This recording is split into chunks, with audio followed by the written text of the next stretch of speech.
जय जय शङ्कर हर हर शङ्कर जय जय शङ्कर हर हर शङ्कर जय जय शङ्कर हर हर शङ्कर जय जय शङ्कर हर हर शङ्कर। శ్రీ కాంచీ పెరియవ అష్టక స్తోత్రం। నమస్తేస్తు గురునాథం కాంచీపీఠం సురపూజితం దివ్యజ్ఞానాభయహస్తం కాంచీం జగద్గురుం నమోస్తుతే। నమస్తే శివప్రకాశం బుద్ధిమతాం వరిష్టం లోకసమస్తకపాపహరే కాంచీం జగద్గురుం నమోస్తుతే। జ్యోతిర్మయం తేజోమయం रोगविनाशनमोक्षप्रदं सर्वदुःखनिवारणं काञ्चीं जगद्गुरुं नमोऽस्तु ते।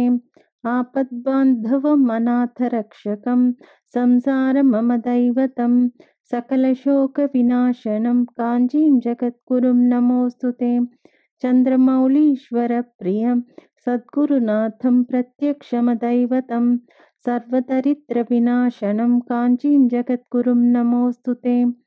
सुमनोहरम् अपारकरुणामूर्तिं परमात्मभावं भक्तजनमित्रं सौभाग्यदायकहरे काञ्चीं जगद्गुरुं नमोऽस्तु ते।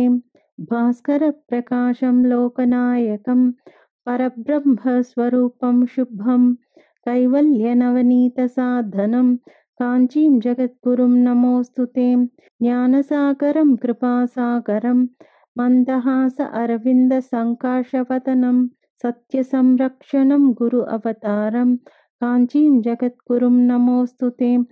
जगद्गुरु अष्टक स्तोत्रं यः पठेति भक्तिमान् नरः सर्वमनोभीष्ट सिद्धिकरदेवम् अष्टसिद्धिवरप्रदं प्रातःकाले पठे नित्यं रोगशोकशान्तये एककाल पठे नित्यं पापशत्रुविनाशनं त्रिकालं यः पठे नित्यम् आयुरारोग्यसिद्धिं त्रिकालं यः पठे नित्यं सर्वकार्येषु सिद्धितं।